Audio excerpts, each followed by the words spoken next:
What's going on, great people in all of the great land? You already know who it is. Your favorite fantasy football homeboys in the building. Your guy, Nicholas Wilcox. Your guy, Johnny Main. Happy Sunday to everybody out there. Second part divisional round games we got today. Sunday show, the fantasy football show. Johnny, say what's up to the great people. You know, I want to say something, Mean Gene. I want to start off by talking about Josh Allen. The last time I seen everybody, I looked you dead square in the face, and I said, put some respect on Josh Allen's name. So we're going to open up with an old man rant. Continue. And all I got to say is, damn. Oh, no, you didn't do it right. You didn't do it right. Damn shame. Nope. What happened? You got to do the Farouk. Nope, we don't even get that. You know why? You seen that man at the podium. That man was crushed, broken, the whole Buffalo Bills locker room. And only for all of that to happen to then go out and go, the team that just beat you is getting ready to go out there with Jared Sugar Stidham. Yep, like, it's not fair sometimes. Wow, man. And then, I'm not referees. I'm not a big referee guy. But it did feel like, man, at the end of that game, and this was a great strategy by Sean Payton, one of the great masterminds of the league. Just, hey, man, we're just going to keep throwing it deep. We're just going to keep throwing it deep. We're going to keep throwing it deep until we get a flag, and boom, you get a flag, you're in field goal range. Boom, you get another flag, and you're like the second one, maybe, but then you got the Brandon Cooks fiasco. Like, just what wild shenanigans, period. That's why I'm wearing sunglasses, because I've been like Josh Allen. I've been crying all night because I hung my hat on two guys after the Pittsburgh Steelers got eliminated.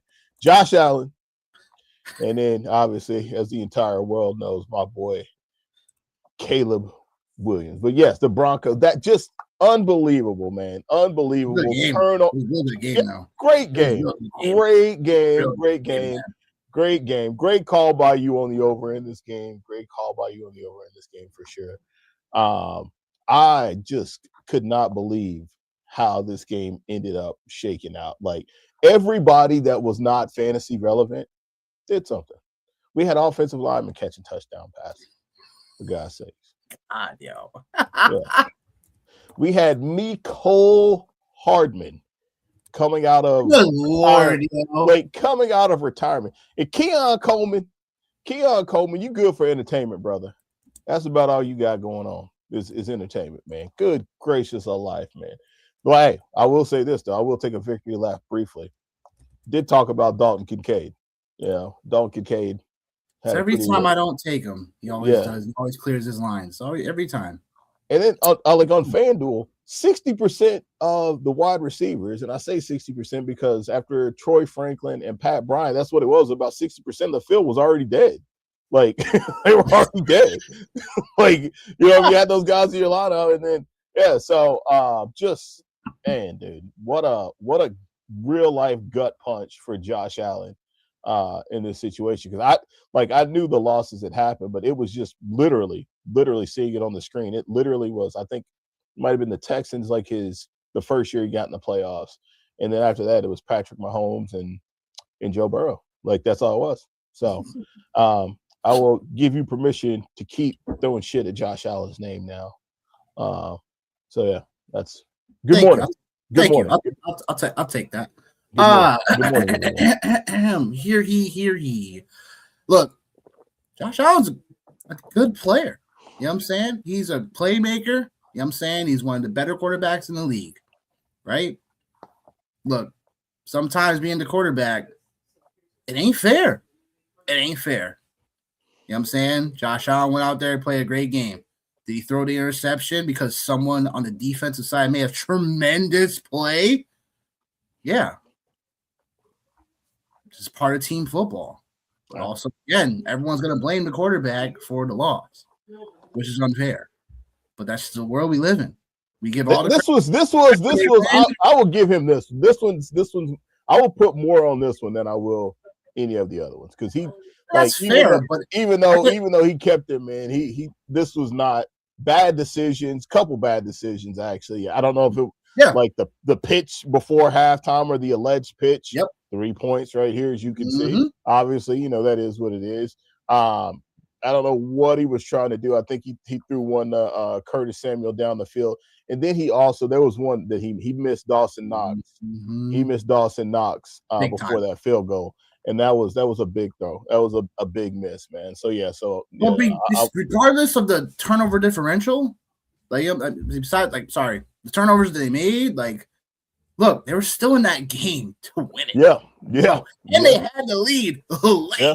So it's not again, it's unfair to again for Josh Allen, in terms of he's this, but. At the end of the day, it's everyone's gonna blame the quarterback for losing, and that's what it is. Like I said, man, Buffalo not getting it done right now in this field right now, just it just leaves a lot of question marks. So is it you got to change the do you have to do another drastic change in coaching? Do you have to drop Sean McDermott? Do you have to retool this defense that we've always talked about? We have to change philosophy here because it's you have a talented quarterback in Josh Allen. There's no way in a field like this where now it's, look, if they had won the game, they'd probably be in a great position to go on and win the Super Bowl. So it just makes me seeing how everything's going to shake out. But, man, the AFC is really going to probably come down to the matchup we talk about next. Yeah, this is the AFC Championship today, man. But the other game that I pretty much stopped watching after the third quarter – Seahawks smacking cheeks. Wow. Yeah. Yeah, man. This is wild. Seahawks, yo. Oh, sorry. Get myself wild. -7 cover, real easy. By the way, the easiest call I probably had all year long. Nailed it. Good Lord. Kenneth Walker, by the way. Thanks a lot, Charbonnet, for can't control injuries, but. Kenneth Walker. Whew. Yeah. Playoff Kenneth Walker. Something different, is he? Yeah. And, right on time, too. Right on time. Because if I'm not mistaken, I feel like he's a free agent, too. So this is right on time. Right on time. Right on time. Right on time, No, dude, the moment that kickoff happened, which, by the way, king of the end zone. Yeah, good job, bro. I literally had that in my mind, but I was just too busy trying to nail a single game parlay for the game itself. And I was like, dang, I usually don't play it like that. So yeah, kudos and congratulations. This is another reason why, I got the glass on tonight. I've been up partying, baby. You know what I mean? When you get a hit like that right there, baby, you out there living it up. You know what I mean? Living it up, partying it up. $128. What? That's it? That's $128 in American DraftKings end zone, king of the end zone currency is all I get to spend. So, baby, I was out there balling out, baby. You know what I mean? I put extra cheese on the Whopper last night. You heard me? Extra cheese on the Whopper. Go on, yo. Yeah, man. Yeah. So not a single Whopper. You got a double Whopper. No, I got the double Whopper with cheese, super size for that king of the end zone call, man. Dirty cake. Yeah, no, I just I like that one just because I thought just the Seahawks defense in general, we talked about, man, all the stuff we had mentioned about them defensively, just thought that. And then too, Rashid Shaheed, he popped off too. He's been popping off here as of late, man. A lot of big special teams plays, man, which is the reason why they brought him in. And after that first play, man, it reminded me of a game back in my day at Polk High, word to Al Bundy. Get off the bus, man. Guy catches the ball, starts running, gets hit, fumbles. Other team picks it up, scores. That point, man, like, it's just not going to be a good day, man. It's just not, and it was a brutal day. And then you talk about injuries again, man. This game featured a barrage of injuries, man. It looks like not fading him, but being significantly under the field on Christian McCaffrey definitely paid off for sure in this space. Yeah. He was trending towards the stat we talked about, man, like that aggressive yards per scrimmage number. He was at 67 or 68, something like that, before halftime. So he was trending towards his line, man. Finger, I think, right? Yeah, like that. And his overall scrimmage prop was 112 or 119, I believe. I took him on the under for it, but so that happened, and then obviously Charbonnet, and then Tongs, just 40. You talk about a team that you can't tell me George Kittle is not 30-something points for the San Francisco 49ers. Got a lot of injuries on the defensive side. Got a lot of injuries just in general, but holy crap, man, what a – and then the fake Sam Darnold oblique injury, yeah. Man, I wish my oblique hurt like that. I could go out there. No, you didn't. You didn't. By the time we actually got on the field, it was the game 3 weeks ago. The game 2-3 weeks ago. Didn't need him then. They don't need him now. In this matchup. Now, next game, you know what I'm saying, you're probably going to need him. So, yeah. But yeah, the oblique injury, it's what were you doing for 2 weeks then? What the heck? So were you partying, living it up then too? Well, yeah, I'm the first quarterback ever to go to 2 different teams and 2 back-to-back seasons to have 14 wins or more on You know what is funny, though, actually, as you say that, actually. No one's ever done that, by the way. Nope. Well, not even just that, but there's also another fun stat I seen too. I didn't capture it, but I just seen it. I was like, this is wild. I'm pretty positive Sam Darnold was also in the same draft class as Lamar Jackson, Baker Mayfield, and there's a couple other cats, I think. There's 4 or 5 really, really name brand quarterbacks, 2 wins away from being the first quarterback in that draft class to get to a Super Bowl. That would be insane. Insane. Insane. And then the other story I see too, and I'll shut up just because this is just what it was yesterday, man. It's been funny. I seen this thing that it was Robert Saleh was the guy that came in, wanted Sam Darnold gone to draft Zach Wilson, and now the irony that Sam Darnold is the one that cooked him this week and potentially cooked him bad enough to not be in the head coach. I was like, what a small world we live in, man. What a small NFL world we live in. Yep, pretty much. I love this. I love these little random weird storylines. They're great, bro. That's too funny though. That's how it was, and that's how it was yesterday, folks. You know what I'm saying? So we got the second half of these things about to cook up. So yeah, Sunday show out here, about to get right into it. If you ain't liked or subscribed to the channel yet, please do. We're on the road to 200 subs. Please help us out. Help us out in the community. Help your favorite fantasy football homeboys. Please. So the first game of the 2 games left, we got Texans getting 3 points going into New England. Take on the Patriots. The over-under 40.5, 3 p.m. game. So yeah, look. First things first, right? Houston. Walking in, taking care of the lowly Steelers.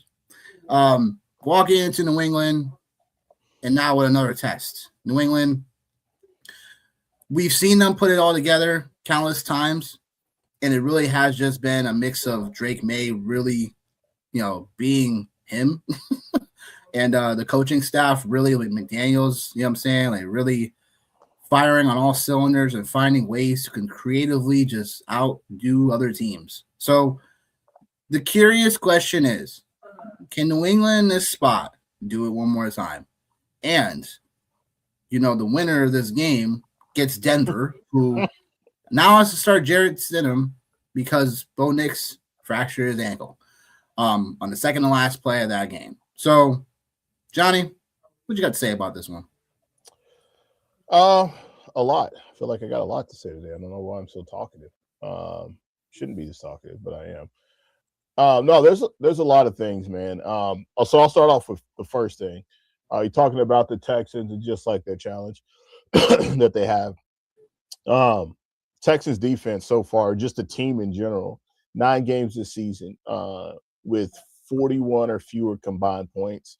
Um, that is that's crazy. Like that's really crazy, and that's the most by any playoff team. And the Texans have also held teams to 22 points or fewer 14 times this NFL season.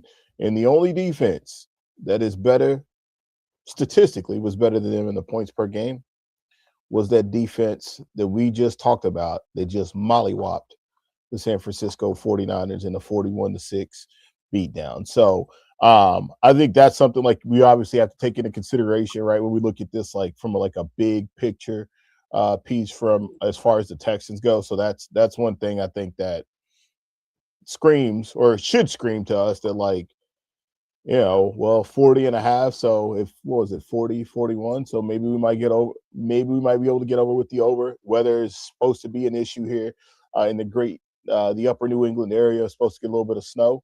Mm-hmm. So that's something we got to take into consideration. The Patriots, man, now last week, dude, like they smothered out the Chargers.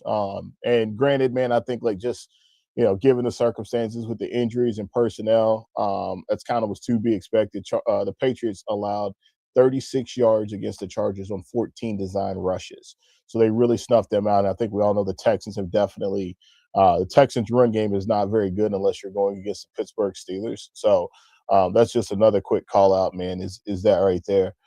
And then the Patriots, man, like we want to talk about them for a second. We'll talk about the fact as well that like last week, 11 different Patriot defenders generated at least one pressure. So that's crazy too. And I think we also talked about like the Houston Texans and some of the issues like they had. What's up, yo? Yo, what up? What up? Houston Texans and earlier on in the season, like what we perceived to be an issue with them as far as offensive line. That's something else as well, man. And Drake May, you talked about him, bro. Like Drake May is him. And just some other like random weird stats. Drake May's first career touchdown came in week 6 of 2024 against Derek Stingley Jr. and Keyshawn Booty was the guy, man. So Drake May he's not afraid of Stingley at all, period. But also too, man, Stingley, we know he's got an 8% completion percentage on big plays, man. So he's only allowed 86 yards and 1 touchdown so far as deep plays go. So that's obviously an interesting matchup as well. And then the Texans side of things, it's going to come down to the Texans run game. This is what I think anyway. The Texans run game or their inability to run or whatever you want to say. There's that. And then CJ Stroud inside the red zone. That's another piece, man. CJ Stroud has completed 66% of his pass attempts against man coverage in the red zone. That's third best in the NFL with 11 touchdowns and 1 interception. Now, the Patriots themselves have allowed a 64.7% completion rate, which is the third highest in the NFL when in the red zone, when playing man coverage. So, no, it's not just as easy and not just as simple as, well, don't play man against CJ Stroud. It's just not that easy. If it were that easy, they just wouldn't do that, and obviously they would win the game. So I think those are a couple of things to call out as well, just from like what I'm looking at. And then my last 2 things, man, are just experience-wise. Experience-wise, the Texans their rookies have played the 5th most of any team in the NFL. So I think that's something to be said. Obviously, we all know Nico Collins isn't going to be with us today as far as the game goes.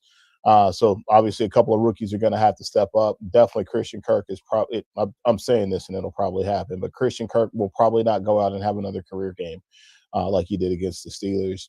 And then CJ Stroud, man, his stats without Nico Collins, he's got an 85.9 passer rating, 9 touchdowns and 5 interceptions in 8 games without Nico Collins. So with all that being said, man, this just feels like this just feels like a spot for Drake May and the Patriots to win this game. And man, I'll circle back around one last time and just say, all jokes aside, man, really shitty situation for Bo Nix, because that was actually like one of like the underlying storylines like I was looking forward to was two quarterbacks from the same draft class having the opportunity to go play and to go play for a Super Bowl, man. So really upsetting that didn't not gonna happen given the circumstances, man. But yeah, so that's a long-winded way of me just saying like, hey, give me the Pats. Give me the Pats in the space for sure. And after you chop your stuff up, man, like we'll go over a little bit of ownership here in the DFS side. Makes sense. Both of these teams, I'm pretty proud of, actually. I like both of these teams for different reasons. It just feels weird saying I like the Patriots. And it just, I think this game for me comes down to CJ Stroud. Am I biased on him in road games? He doesn't always do the best in road games, and then now we're implementing the snow conditions in New England, where what happens up here in New England, just magic starts happening, literally. Yeah. Fairy dust just everywhere, right? My sarcasm way of saying that New England just find ways to win ball games when they're at home. So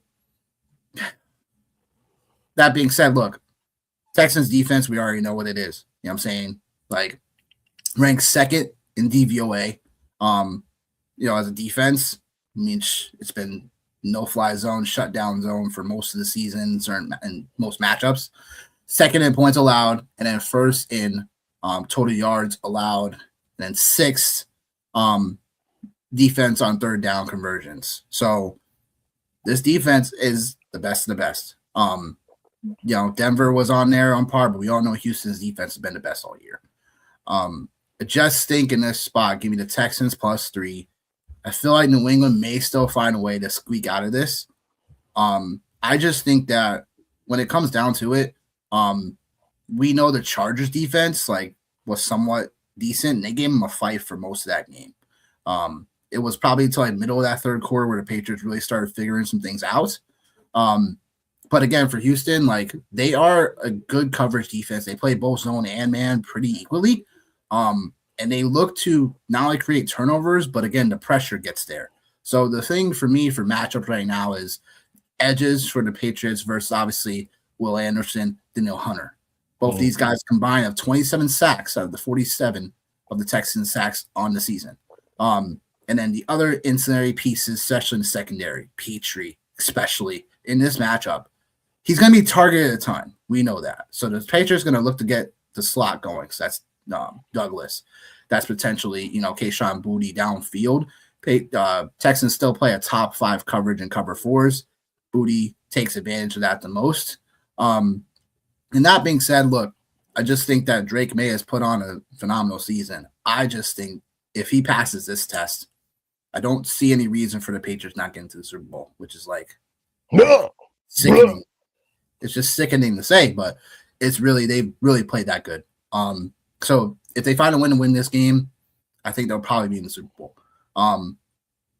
Not to discredit Denver or anything, and not to say anything can happen next week, but we don't want to pencil them in. But it's more than likely they'll have a distinct advantage, even though they're going on the road in Denver next week if they win. Again, for the Houston side of things, the biggest thing will be the matchup for the Patriots to win this one. Is that Texans, their weakness has been the man gap zones, coverages and gaps. So Stevenson, 7.3 yards per carry against man gap coverages schemes. So that's probably due to, not being the full force running back all year, but it's still something we have to pay attention to in this matchup, combined with, again, Drake May being able to, doesn't matter who it is, if it's when Texas playing man-to-man, we all know it's going to be Diggs and Hunter Henry factoring the most in this New England offense. And then, like I said, for, playing shell coverages, Boutte is going to have to be the guy to win deep. So the question will be here again: is the Texans defense generating that pressure, and they're pretty good all around. Henry Tolilolo, linebacker for the Texans against any of the underneath, playmakers like Stevenson or Henderson. Like, can he have another big day? Because although the Steelers didn't have as much offensive firepower, there were still matchups where Gainwell still had a relatively decent day in coverage against Tolly. Keep on always mispronouncing his name, but the matchup there is there for them. So it just comes down to, again, wits and coaching as well. So I give the edge slightly to New England on that one, but I think Houston can find a way to at least, make this game real close. And it all comes down to CJ Stroud for me. I know no Nico Collins in this matchup, and that's huge. Can Christian Kirk find a way to be as magical as he was last week? It's possible. It's just more about, can CJ Stroud keep moving the chains? Can they find a way to keep the New England offense off the field, and can they score? Because that would be the biggest thing. 2 defensive touchdowns from Houston is not going to get it done this week if you're the Houston offense. So I think it's just going to come down to CJ Stroud being that playmaker that he can be, and we have seen before. It's just going to have to be in the conditions in New England and on the road. So I get the Texans +3 because I got too much respect for this defense. But I feel like New England could still find a way to really squeak this out late. So give me the Texans +3 and the under for this one. And Albert saying that Texans will win. Very happy about the Bills being out. I am too. Please, we're the Patriot Bills fanatics. Always talk about Josh Allen. He is home sleeping. I don't know if he was sleeping, man. Josh Allen. Not sleeping yet. Not be on the plane back home, but yeah, I don't know if he's sleeping. At home. Yeah, that was crying. Tough. Yeah, I was about to say that was tough, man. That was a tough one to watch, man. That was sure was, but yeah, that's cost of doing business, man. It sure is. It sure is. So I mean, look, it will be like I said, a number of different matchups in this one. Can the Patriots be effective on the run game? Can the Texans defense slow that down? And then can the Texans score? That'd be the keys to watch for that one in this one. Bears, Rams, -3.5 favorite going into Chicago to take on Johnny Maines, Caleb Williams led Chicago Bears. Over under. Over under 48.5 to 6:30 p.m. EST game time. So, your second favorite team, the Rams, or is it a third favorite team, or is it a second and third? Which one is it? We all know Seattle's your favorite team. These were just teams. Or these are all your kids, and then the Steelers is what? Like, so what would be the Steelers? Your wife? Listen, if we're talking about pimping, baby, the Steelers is my main.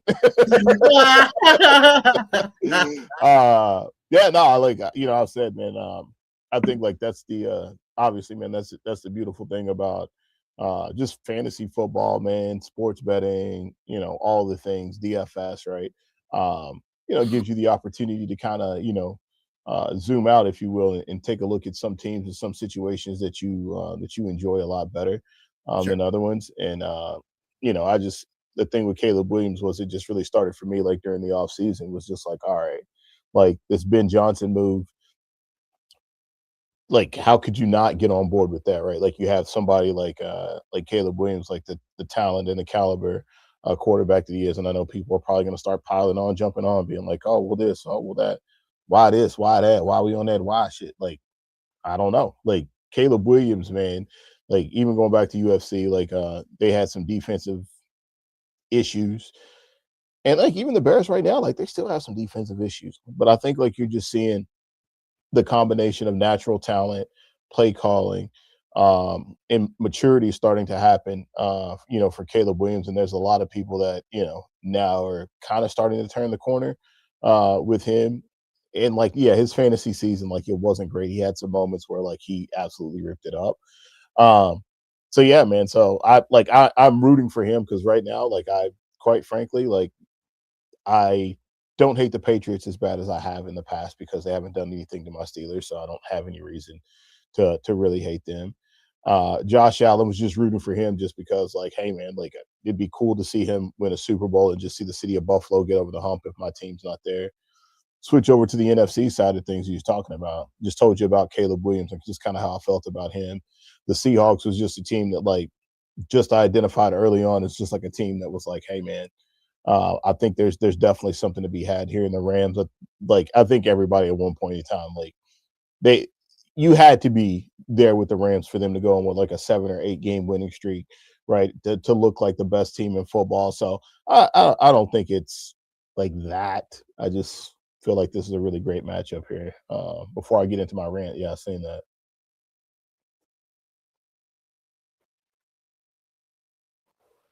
You muted. You muted, Mike. Nick, you're muted. I'm back. Yeah, basically, what do you think about Cam Ward? He said I'm a tight end fanatic. So, what do you think? Is he a good or a no? Like, let me know. You good or no? Let me know. I guess I don't know. It's hard to say about Cam Ward. I really kind of. I feel like this is. In some ways, I want to throw out his rookie. I just want to throw out his rookie year in general. I don't think we got the best Cam Ward this year at all. Just because of certain factors of like rookie years are going to be what? We don't really count them as heavy, right? It's only like after this where it's like we kind of start, okay, like we start knowing a quarterback for what he is. I'll say there's better days, I think, for Cam Ward. I think when the nucleus gets better around him, similar to Caleb Williams, I think we'll probably see some better days from Cam Ward. But that's just my personal take. Yeah, Cam Ward was a guy like I liked a lot during the offseason. Like I was very adamant about liking him, very adamant about liking Calvin Ridley and just the Tennessee Titans situation. Like I thought, like yeah, feels like we haven't talked about Calvin Ridley in like in forever. Yeah, months. Yeah, he's somebody that's kind of dead to me right now. But like I think like with the Tennessee Titans having $100 million in cap, obviously they have some space now, not like literally and figuratively, to bring in an offensive minded head coach, right? Like, which I think that's what you got to do if you're the Titans. You got to get a head coach and you got to get a regime in there who works well with quarterbacks and is offensive minded. I think anyway. So I think Cam Ward will get there to Nick's point. I think he'll get there. Like I believed in him this year, so like he'll probably be a guy I'll probably go back to and revisit because it was kind of the same thing with Caleb Williams last year.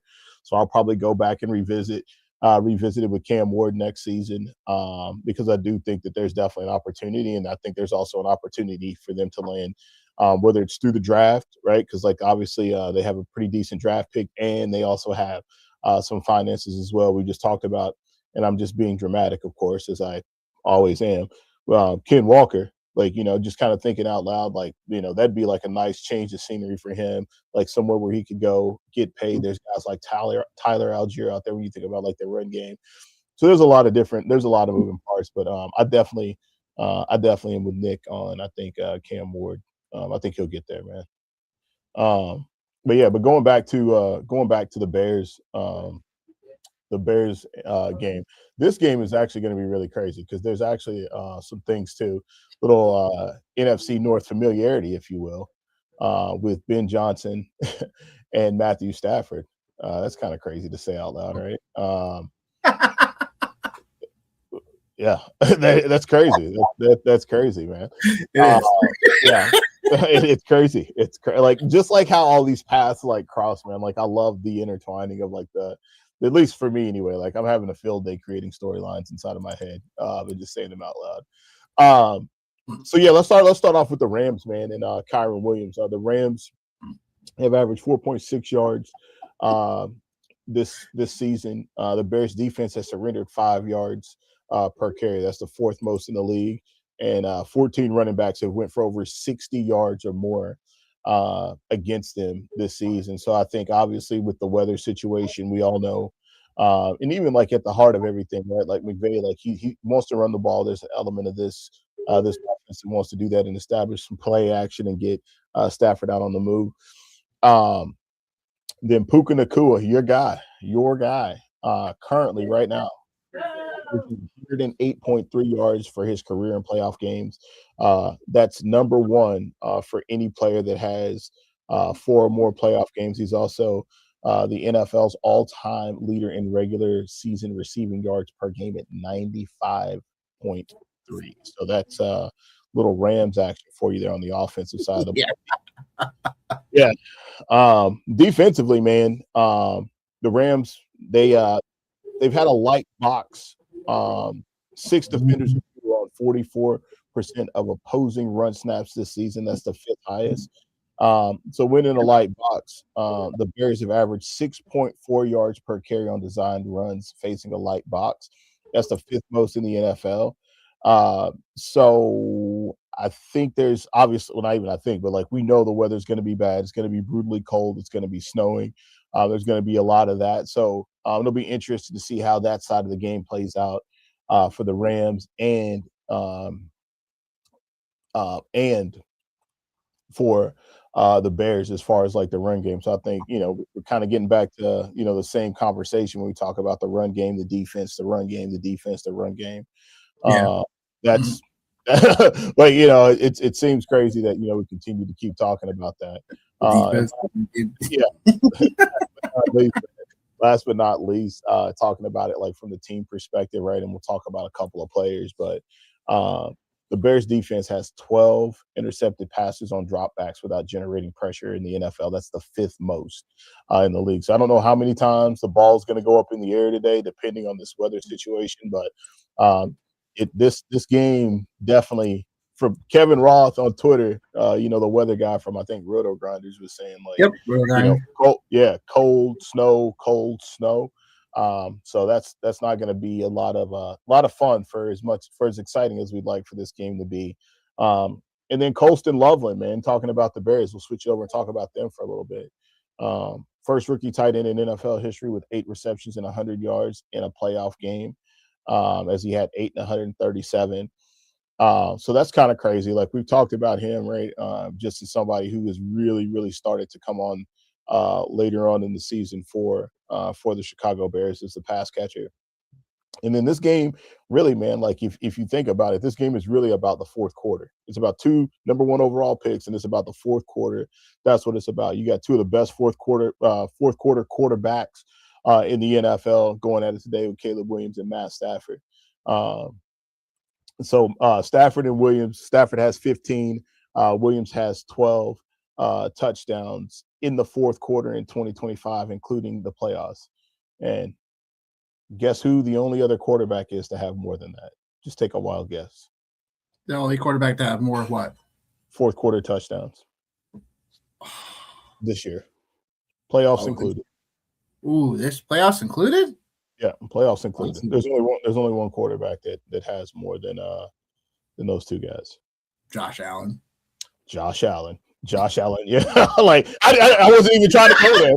I just think, like, I seen the stat. I was like, oh, that's dope. And then, and they were like, oh, like the stat. And they were like, oh, appreciate you shouting me out. Yeah, and I was like, okay. So I think that's really all it comes down to, man. Is like it comes down to that. Last game, Caleb Williams 184 yards and 2 passing touchdowns with a 110 passer rating in the 4th quarter.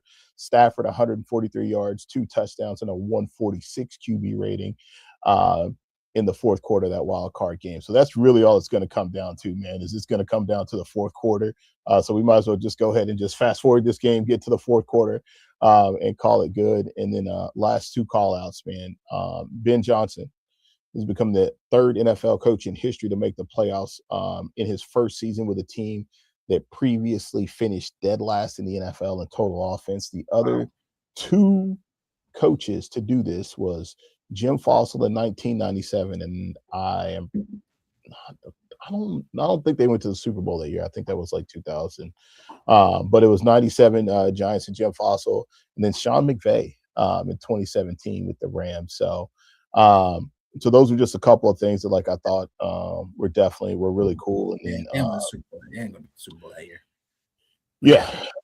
No, they just got there, and then there was one more. Oh yeah, so last one, man, and I'll pass it to you, man. Since 2021 games played out in outdoor stadiums that have had rain or snow at kickoff have averaged a combined 40.9 points. So take that as you will, take that as you may, take that as you must, but just know in the stats, I trust. So yeah, man. So I think like obviously like I'm gonna go with the Bears. Just because I think like the conditions I'm not worried about. The Rams played a hell of a game last year. Uh, they had Philly on the ropes last year in some conditions that were, I don't know if they're going to be as bad as today, but they were pretty rough. So I don't subscribe into the theory of like, the West Coast team, the California kids coming out here and playing in the East Coast or just inclement weather at all. I don't subscribe to that. Matt Stafford's awfully familiar with it. And as you talked about, like with the Patriots game, like the Patriots, inclement weather, CJ Stroud, man, he's an Ohio State kid, man. He played in Ohio. So like this is just another walk in the park for him, man. So yeah. Pretty heavy on this game, actually. We'll get to that later. It's just, there's just so many matchups in this game that I kind of like. Yeah, for DFS purposes, I'm just, sometimes you get afraid of the weather. Other times the matchups you just can't ignore. So, I like the Rams in this spot. I don't buy into this notion of California kids, stuff like that. If you know how to play football, you know how to play football, no matter what conditions. I do think that the spotlight matchup for me in this spot will be because the Bears defense just got even more weaker. Losing TJ Edwards, basically their, on defense. Yeah. It's not usually good. Fair. Usually not good when that happens. And Chicago, again, we talked about them. They are the most optimistic defense in the NFL, but they still give up a ton of yardage. And they still give up, a decent amount of points. Hi, Wendy. Yes, we're talking bear down. I'm with you. I'm riding with you today, Wendy. Caleb Williams all the way. Let's go. Yeah, Johnny's got the +3.5 today. I'm riding with you. But yeah, I got the Rams in this spot, and the reason being is because again, like CJ Edwards' injury was something that you just can't unsee. And this unit, although they got shut down corner Jalen Johnson back, which should slow down Puka Nacua a little bit. The only way it won't is if Sean McVay is really going to be able to mismatch him in the slot, be able to take care of mismatches on the slot, and mix him around the whole rotation, which McVay can definitely do. So Jalen Johnson should definitely shut him down. I have respect for him. So I do think he won't completely shut down Puka Nacua, but I do think that he can slow him down in this spot. So that's where there's a reason why you brought in Devontae Adams, right? Ready to go, healthy. And overall, he should be able to take advantage of some of the other matchups when they play him on the boundary. I mean, sometimes they play Adams in the slot too. So I think this game really boils down to Chicago Bears defense. Can they get any type of pressure? They haven't gotten a ton of pressure this year on offenses. And the Rams get back Kevin Dotson back, their right guard, who when he's been in the fold, the Rams running attack has looked a lot more polished, a lot more better. So Kyron Williams, Blake Corum, if we're getting the snow, and even if Stafford's so-called not 100% healthy, just like Sam Darnold last week, this upcoming week. It's going to be something where we gotta just look and pay attention to. Like, don't matter if the West Coast kids come into town. Rams know how to play football. And the Packers shredded the Chicago defense last week, 325 yards for Jordan Love. So now Matt Stafford coming to the fold. This should be a spot where this offense for the Rams should cook again. And this is where Caleb Williams is going to have to be a magic kid one more time in this spot at home. So I know the conditions, this sounds a little crazy, but I just like the over. And even in conditions like this right now, I think these offenses are definitely the Rams defense has been a bit better, but even last week against Carolina, like Carolina's still shredding them up. So I have to come down to a few plays on defense for the Rams to get this one done. Combined with Chicago's way of always being able to they start off a little slow first half. So if you like the Rams first half, I kind of like that. But I think Chicago always has that ability to come back.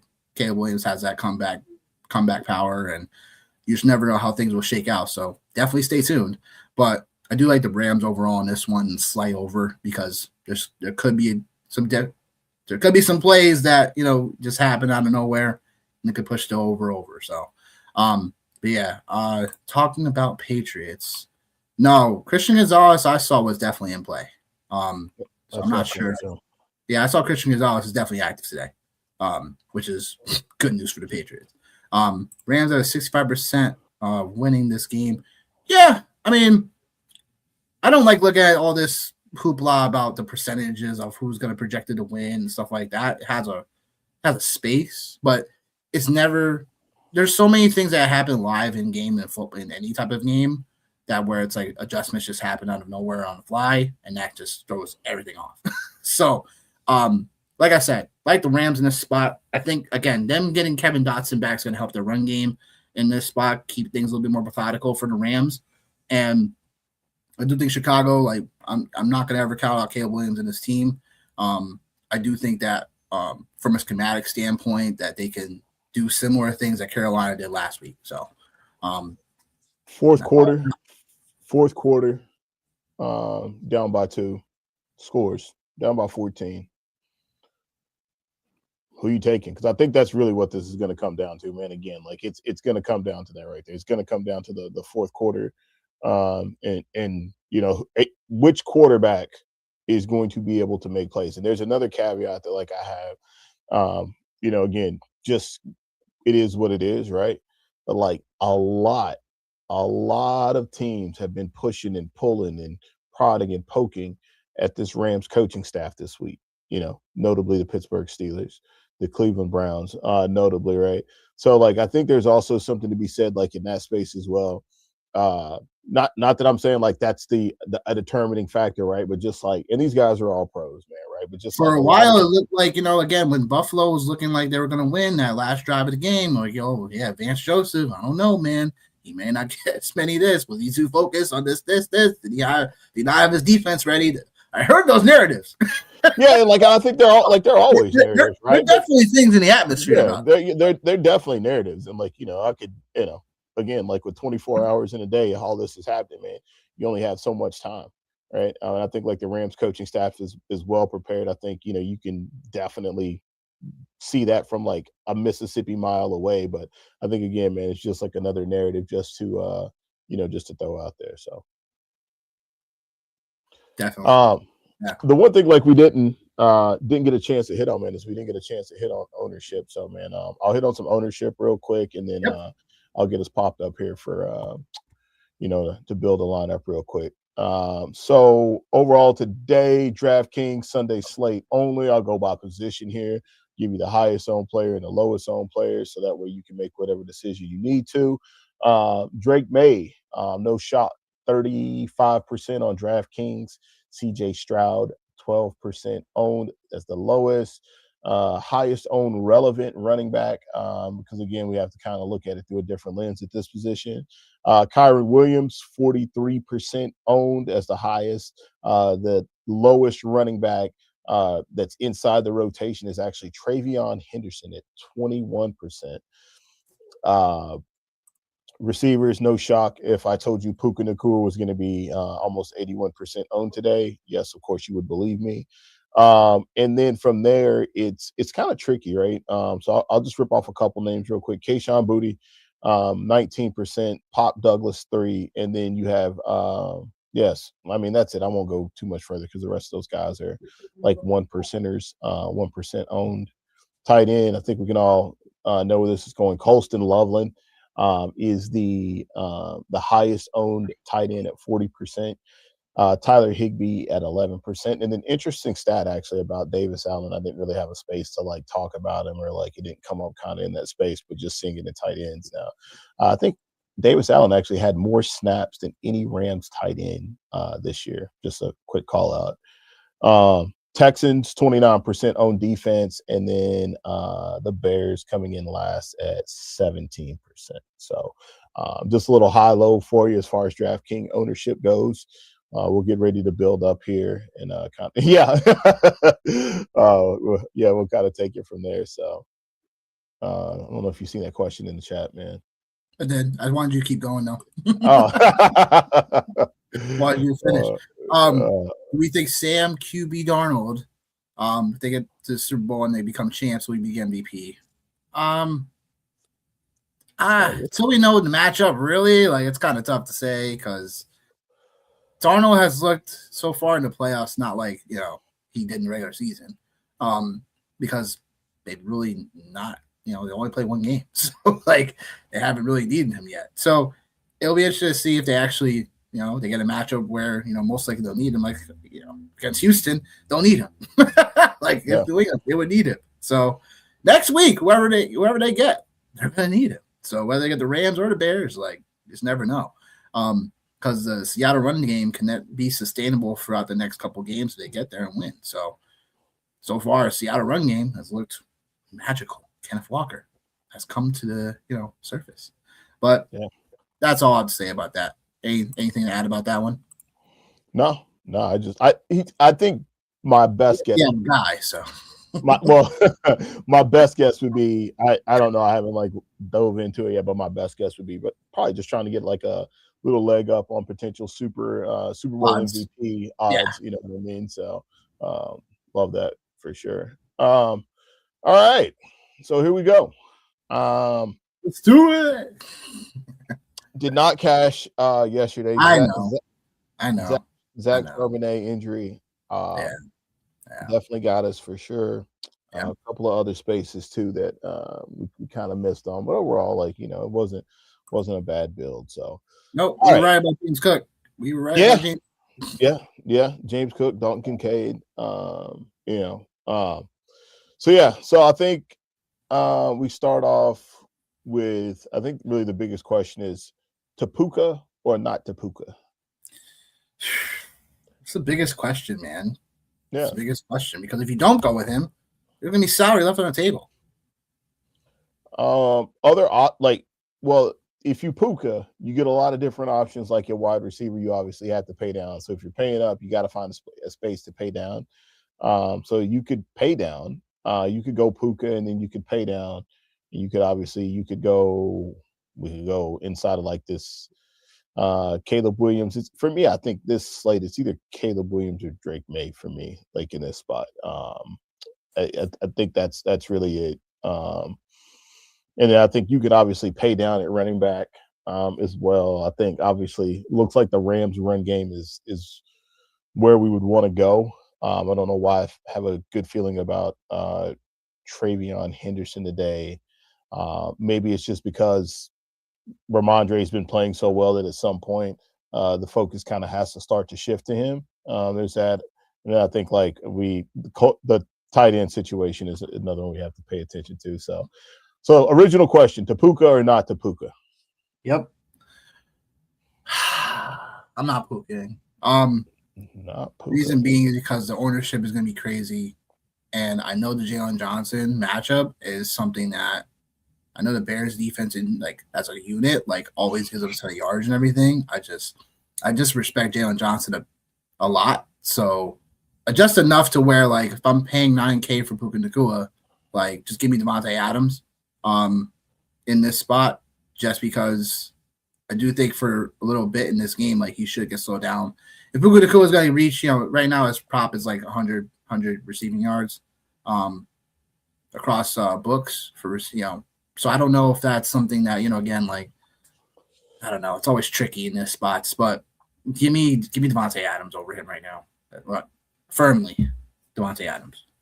Okay, so we'll go Devontae Adams, and then I think if we go Devontae Adams, I think then we have to get involved with Kyron Williams. I think exactly everything we got to get involved there.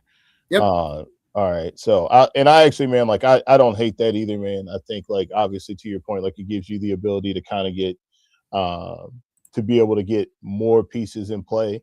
And then obviously we have to find our slate tilter, or maybe that was the slate tilter, was just not having Puka. And I think so too. I think though in the same game, Caleb Williams makes a ton of sense.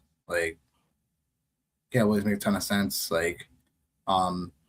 Just for in my opinion, we should be stacking the late game. I think people will get scared of the ownerships outside of Puka Nacua, and Kyron probably. But it's something where I think stacking the late game makes a bit more sense. And then I would say Stevenson as our second running back makes sense. And then it just comes down to like tight end love and then whatever we'll have salary left. That's just my opinion. I'm gonna go back to the well. Excuse me. I'm gonna go back to the well. Yep. With DJ Moore. Again, I'm gonna go back. I'm gonna go back. Oh man! Oh boy! I'm gonna go back. Bears receivers, man, just oh my gosh, yo. And no, but I think there's something to be said, man. Right? Like there's something to be said because like anytime like I get that type of energy from somebody like about a player, I'm like, okay, like I feel good about it. Then I feel good. Like and I know like I know what it is. And I know that DJ Moore is just as hit or miss as you could possibly be, but like this is a very cheap stack situation here with Moore and Loveland, and I feel pretty solid about that. I am going to throw Keyshawn Boutte in here too. I'm going to throw him in there because one of the stats I did not actually get a chance to hit on, and I was like, oh crap, man! I was like, I totally forgot about it. Was reading, and I'll have to go back to it. I'll have to find it. But basically, long story short, the Texans are one of the worst defenses in the NFL on deep passes. Right. Period. Right. And so it's just a matter of like, hey, like, is it Stingley? And as you mentioned, Petrie was somebody, and in the most recent segment you were talking about and kind of highlighted is somebody that will get tried. So like Keyshawn Boutte is somebody I definitely feel comfortable going to. We got 1,500 left. So we got to get in here in the running back world. And then is it like maybe Kyle Monangai? I mean, we're in the Kyle Monangai, Blake Corum, Travion Henderson space is where we're at. So I guess like out of those three young bucks, who do we feel like is more likely to see a bigger role? I think Travion. I don't know why I just got this gut feeling about Travion Henderson today. I have a gut feeling that like if there's obviously a big play that's going to happen, like it's going to be with him. Like they haven't used him in the passing game. Vrabel feel like this is in McDaniels. This is a time where like you sit on all the stuff you've been holding on to for all season long, formations, tendencies, et cetera, et cetera. So like, is this a game where this happens? I don't know, but I'm willing to put my money where my mouth is with that space with him. So Travion, and then defensive. Well, yeah, we'll go defense. So we can then figure out what we need to do with flex. Yeah. I know. Yeah. They all have their outs right now. They do defensively. Yeah. So I'm just gonna go. I'm gonna say if we play the Bears defense, which is the cheapest, then what does that give us the ability to get to? And really that gives us the ability to get to everybody else. But then like if we switched it over and we said, okay, like let's play the Patriots defense, what does that give us the ability to do? Everything that we need to do in general. So really now it's just about, okay, which defense do we feel the best about? I think we've talked about it for whatever reason. I think the Patriots is probably feels like that's the best avenue to go down in this space. They've had some special teams big plays. I'm just trying to look just to see like where would it be. But it doesn't though too, and that's like facts. And man, and Will Campbell, dude. That's just something people also didn't talk. Will Campbell had his hands full last week with Khalil Mack. Sure did. No disrespect to Khalil Mack. No disrespect to Khalil Mack. No disrespect. But them Texans edge rushes is hell in a handbag. Uzier was killing them, yo. Yeah. And dude, he's a freak, man. That was a guy I was like, yo, I was so happy to see when Baltimore traded him because, like, I remember looking at him in a couple games. I was like, this dude might be like, he might end up being one of the best in the league defensively, like as far as defensive line goes. But anyway, so yeah, it feels like, and so Patriots or Texans. So really, it feels like that's the game we want to go to. Is those two games. So or one of those two games. So but it doesn't change anything. So really, let's just get to our flex then. So it's we can go. We can go DeAndre. Yeah, we can go DeAndre Swift. We can get to Ramondre Stevenson. So this is a great spot, man. We have the opportunity to get to 3 starting running backs. Yep. And so it feels like I feel like Swift's probably the best answer. It feels like it. It feels like he's the best answer to go to. But is the Stephon Diggs revenge matchup in play? Oh my god, dude! Oh my god, I can't with that guy. I like maybe I can't either. He's a headache because you can't predict what's going to happen. You can't. Is it possible? Yeah. I think obviously, not to be like redundant, but I think there's obviously 2 scenarios: Stephon game revenge narrative. Yep. Stephon Diggs crash out. Yep. So there ain't no in between. There ain't no in between. No. And then the other part of the equation, if not Swift, do you like Rome Odunze then? Oh my god, I'm not going there. Like no, I can't imagine anybody is playing Rome Odunze today. Can't imagine it. That's the point. Can't imagine. Actually, people are actually playing them. They're playing them at 24%. And like DJ Moore and Kayshon Boutte are from an ownership side are actually under Rome. So like we're in a good space, I think anyway. Like if we want to if that's like one of the things we want to talk about is ownership, we're in a good space with that. I wonder. I'm just going to see something else, man. I just want to see we could still do the same thing. Yeah, it doesn't matter. Drake May, we go Drake May and get there because if the other part of this too is it feels like if the Patriots, like we know what the offense is going to be. The offense is going to be through Drake May. So that was kind of the hang up for me anyway, was Drake May or Caleb Williams. I kind of looked at some of the stuff last night before I went to bed. I was like, oh my God, I don't have the brain power to put together. Yeah. All the partying I did with my 128 DraftKings dollars. So let's go back to Caleb and then let's get this flex here. So is it Swift I think it's Swift or Swift Stevenson, or it feels like you want a Swift Stevenson Diggs or maybe a Luther Burden or Rome Odunze is what it feels like. You know what? Going with my gut, I'm going with DeAndre Swift. Okay. As much as I like Stevenson, we're already playing Trevion Henderson. That's already should give us enough of a pivot. From some of the field, I think Stevenson will still have a solid game. I just think that I think Swift. There's something about Swift right now for me. Like he hasn't gotten like the love and usage yet because of the Benungai situation, but I think he's totally a nice like little thing to if we're going late game, if we're pushing late game in this lineup, like I think he's someone we can get to away from the overall spot. And then we didn't talk about tight end. You're locked in on Loveland. Well, I mean, I want to hear what you got to say, for sure. Because I was just thinking, I was like, man, it's like we don't have I was thinking 2 things. Number one, man, there's a lot of Bears in this lineup. We got 4 Bears in this lineup. No, but it's because we expect them to play from behind, so that makes sense. True. Logically, makes sense. Yeah.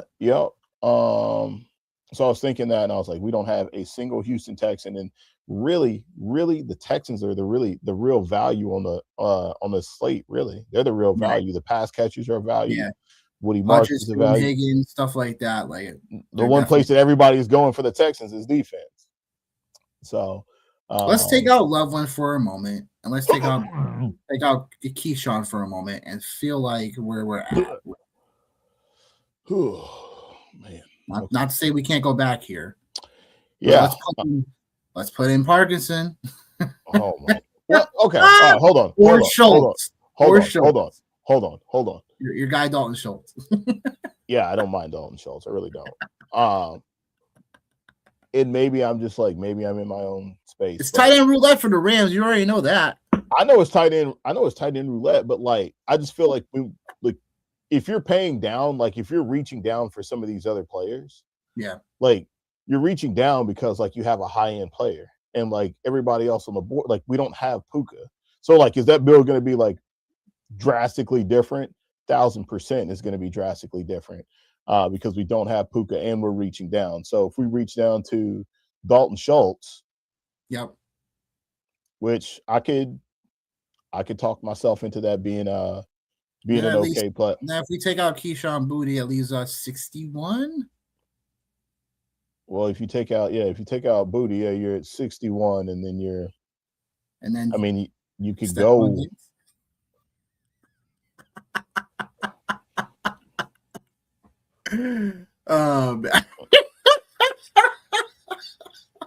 Yeah, I just Dunze, like, oh my God, you're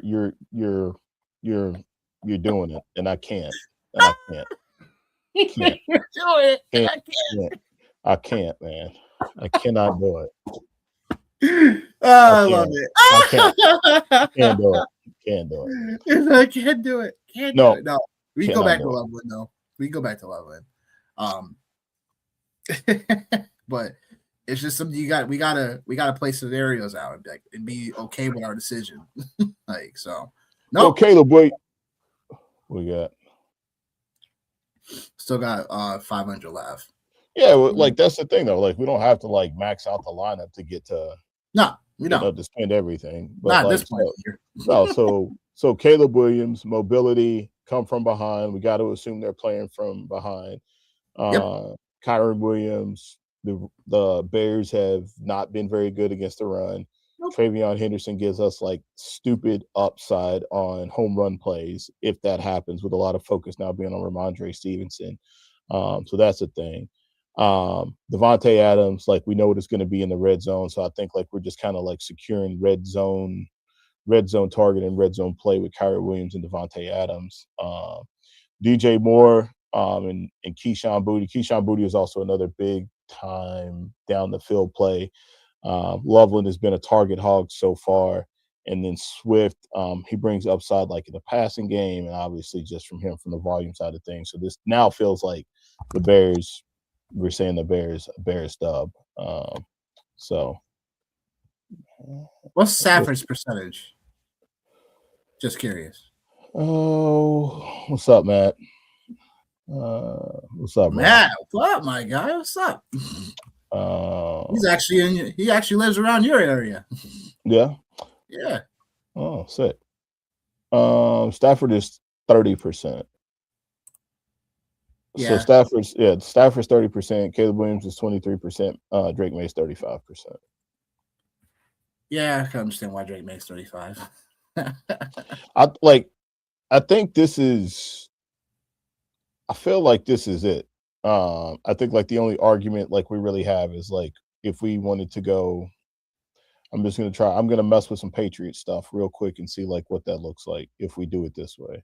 So so we just don't have a chance to get to Diggs if we swapped out Henderson for Stevenson. Right. So yeah. So that's it. I love it. All right, cool. Sending it. All right. Perfect. All right. Well, we got the DFS side of things out the way. And now we go to the final segment. Next prop shop, still 59% on the year, 171 and 115 on the year. 5-3 record yesterday. Called that Seattle -7. Ooh, so easy. Fuck the Niners. Now we're getting into props. I think I got another 8 for everybody here today. So going to the Texas Patriots game, got Stevenson 60+ for scrimmage yards. This just goes to the man gap concepts that Texans run on the round.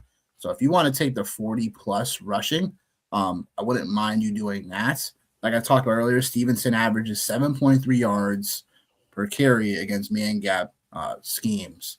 So that's something that you can go to. But obviously Stevenson has been pretty, he had 75 yards receiving, led the team in receiving last week. So I do think the 60+ scrimmage yards is a very safe way to get to, especially if we see Stevenson get at least 12 touches in this game.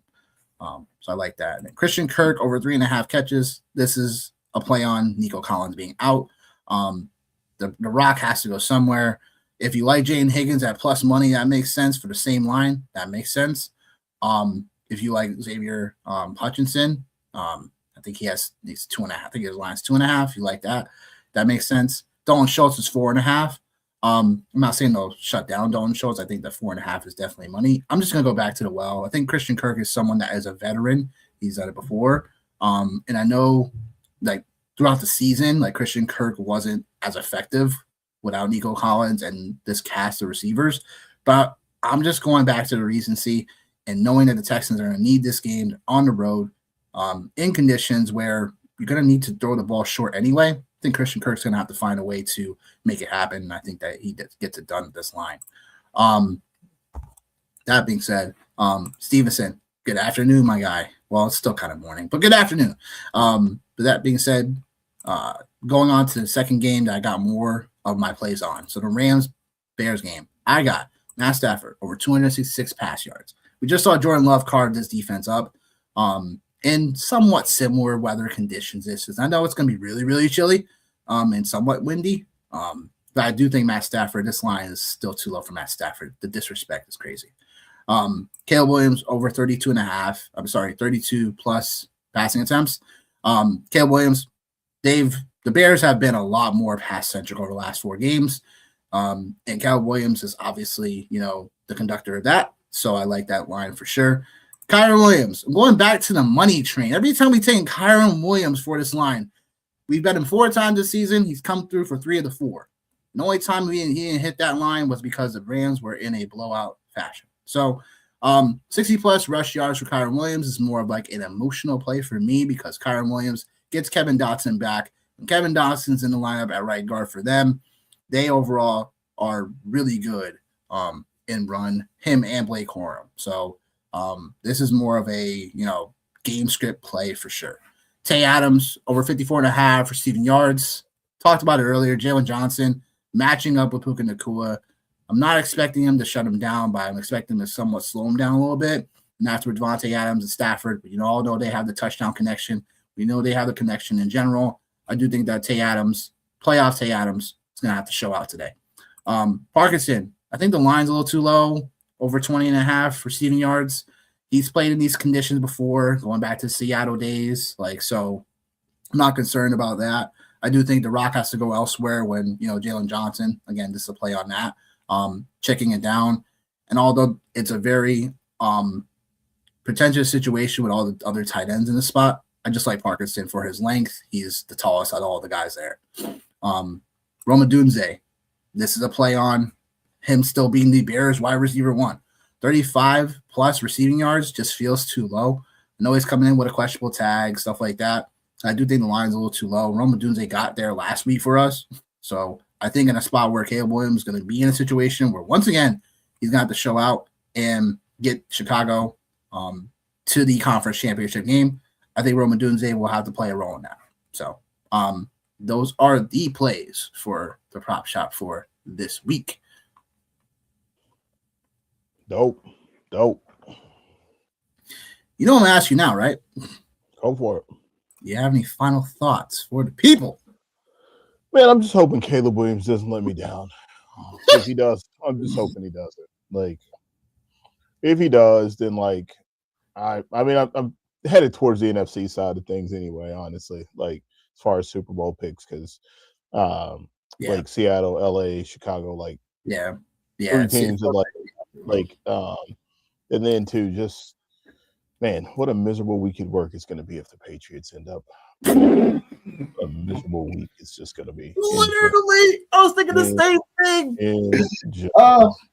Oh my gosh. Oh man.